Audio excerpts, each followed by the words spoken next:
Hey again YouTube, Nutjob with Machete back with another review for you. What I've got is an item that I've been waiting for quite a while. It was released, a little preview of it was released to Knife News a year and some ago. And as soon as I saw it, I contacted, of course, the designer, which is Josh Waggoner again. So the same guy who did the SCH-111 and the SCH-112.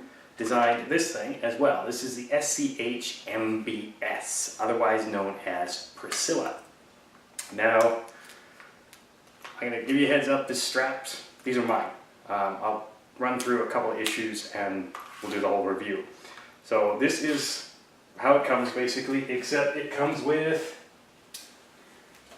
these little plastic straps. Now, why did I take them out? These little plastic straps, unless you modify them, don't fit in any of these holes or any of the slots. So that pissed me off. So instead, I'm using that on a walking stick. So I took my own straps, took this little pad they gave me, and made my own little baldric. So now it can hang on the side and I can use it. So take these off so I can let you hear what it sounds like in the sheath. ABS plastics sheath. A little bit of rattle. It has a single snap retention, which I will rant about in a moment. And it actually doesn't have a drain hole. Now, I talked with Josh about all of these things, and yeah, I'll share a little bit in a bit. Retention snap. Here's my ranting. Okay, see here the retention snap. See here me opening the retention snap. If you don't fully remove it out of the way and hold it out of the way, it'll keep snapping in there. Pull up, gets out of the way, drops down and gets sliced repeatedly by the blade. You can see mine has been chewed up fairly badly. I've even melted the nylon down to harden it up a little bit. So that's one rant. I am going to remove this retention strap and I'm going to make either a metal slide over cover or a Kydex slide over cover that will just move out of the way and then cover up the blade and hold it in. Without that, the blade actually comes out pretty easily. The sheath itself, you know, they've got the tactical style setup where you've got all of these and you can attach it onto whatever, a pack, anything like that. Me personally, I like wearing it in the baldric carry and then draw it out and use it. I took it out for a little vacation. I went into the bush for a memorial service for my father and I took this thing with me and glued some brush around our camp area, processed a little bit of lumber, but because it was a personal thing, I didn't bring a camera, and if you guys want to see it used in the brush, Skullgrim and I think Tactical use it on trees. For me, I wanted to test it against ballistic gel and meat, so we'll do that in just a little bit. We'll talk about this first. TPE handles, 3CR13 MOV. They say full tang, but to me full tang is an exposed tang with slabs on either side. The metal does go all the way down to the bottom though. The TPE gives really good shock retention if you're chopping in the woods or if you're trying to baton through, you're holding the other side, it's great. The blade profile, let me come in here.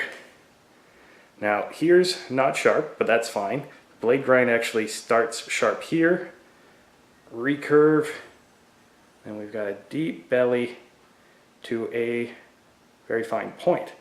But the really cool thing, I don't know if you can see it, but there's a grind on the spine. The spine is thick here, actually thins out. It's a little bit thicker when we get up to here, and then tapers down here. And when I say tapers down, I mean really tapers down. There we go. We can see the thick down here, thin up here, back to thick up here. I talked to Josh about that and about the handle design and all of that, because me personally, when I first got it, I wanted some swell on the handle like the SCHMBS 1. But Josh explained that the reason he designed this thing the way it is designed, and is his little stamp there, is that this has really no intended purpose. Some guys are talking about, its intended purpose as a bush tool, or its intended purpose as a weapon.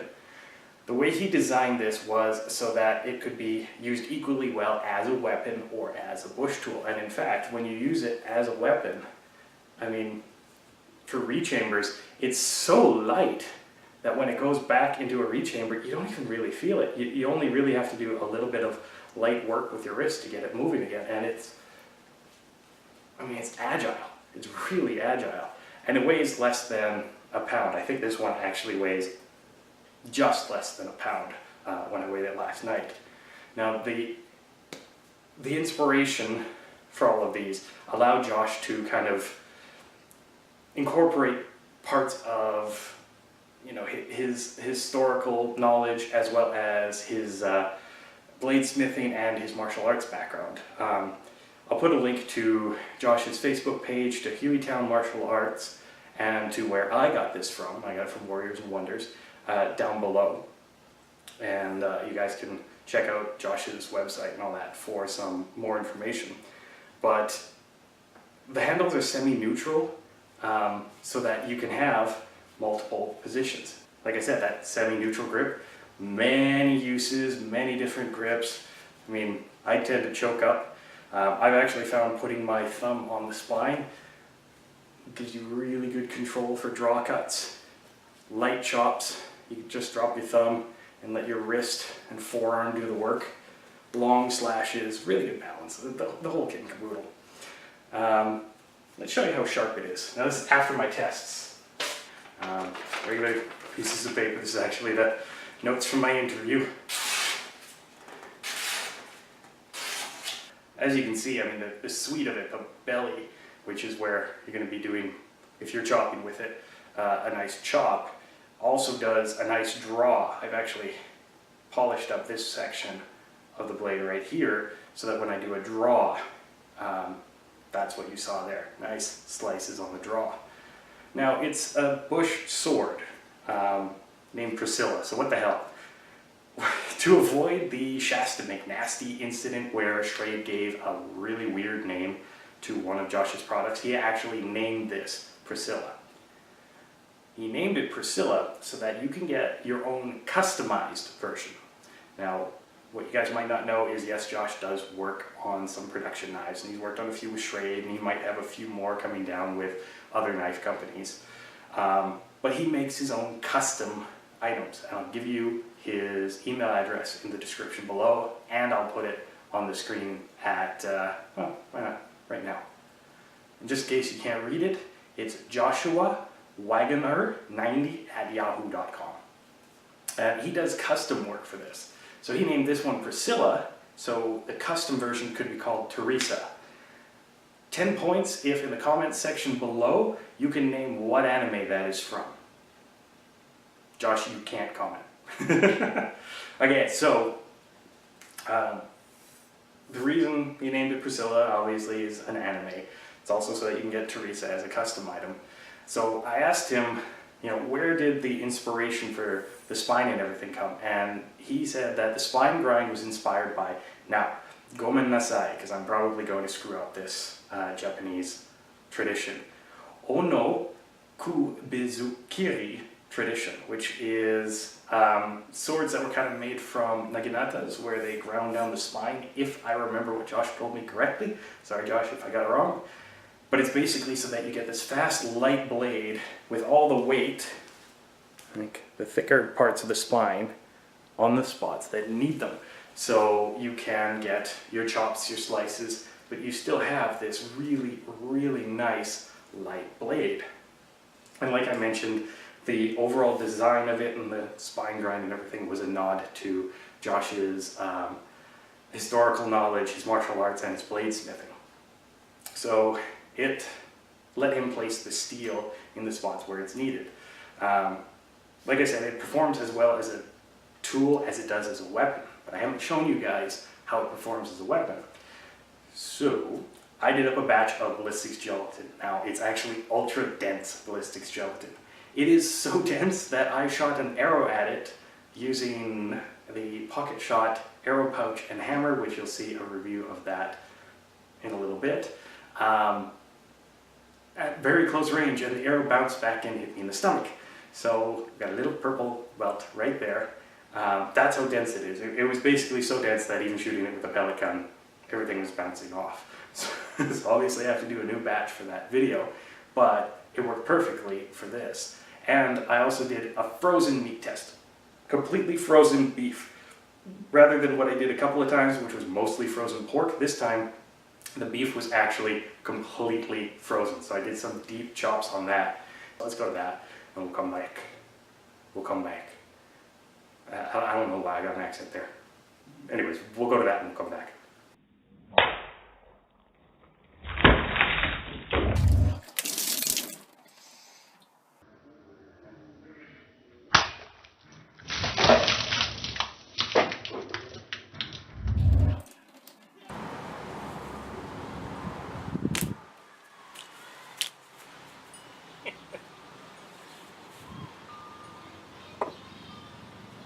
Ultra dense block of ballistics gel, simple light cut.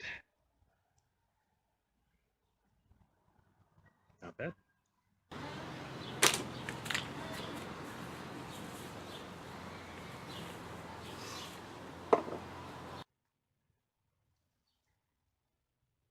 Oh, damn.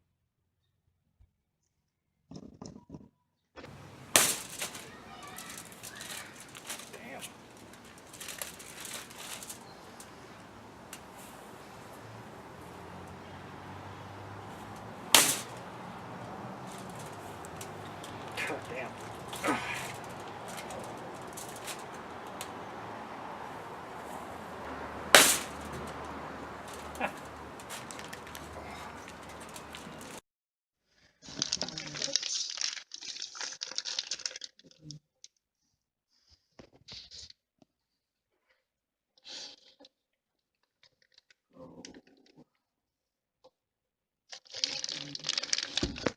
Well, as you can see, I mean, the chops on the ballistics gel, really bouncy shit.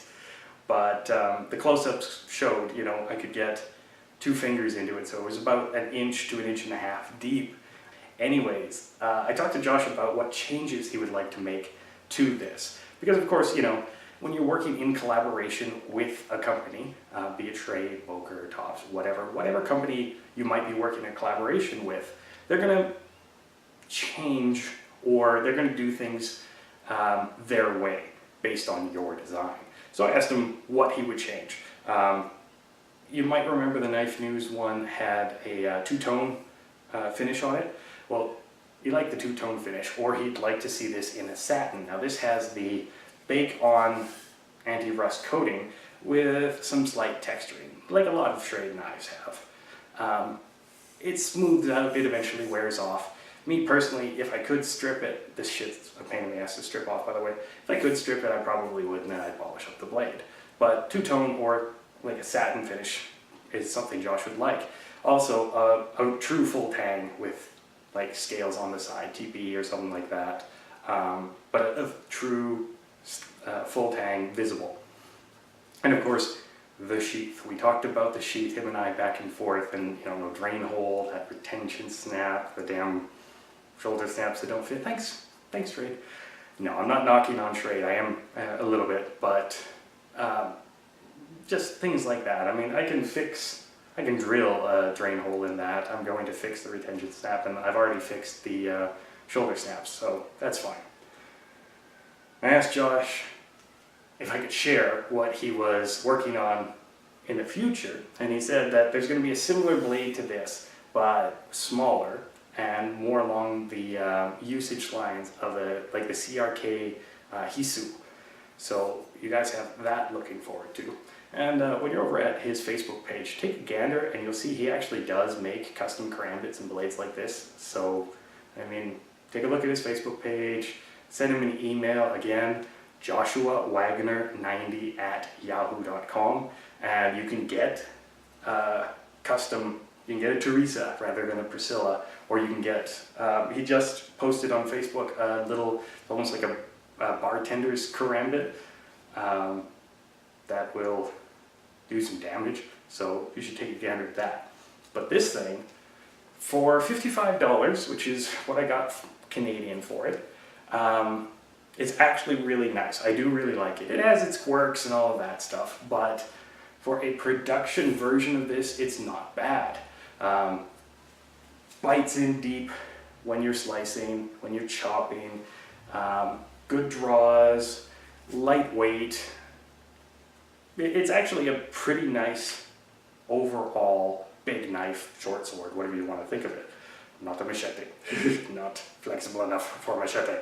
Anyways, that's about it. I mean, there's not really anything else I can add to it. It's got decent edge retention, not fantastic. It's still pretty damn sharp, but this is me. I spend like 4 hours sharpening a blade before I test it because I want to show you what it can be, not necessarily what it comes as. So, but yeah, not bad overall, really fun. Definitely a fan of it. I'm not even bothering to rename it, though I might shorten it from Priscilla to Pris a little bit. So yeah, just really nice overall work. And yeah, I'm almost thinking maybe I'm going to get a Teresa, just so that I've got a side-by-side and I can show it to you. But that's it. Thanks so much for watching this review. If you like reviews like this, please feel free to click like. Feel free to subscribe for more videos like this in the future. And as always, feel free to share this video as much as you want, because this is actually really fun and pretty damn cool. And until next time, guys, stay sharp. And go check out Josh's Facebook page and all that stuff.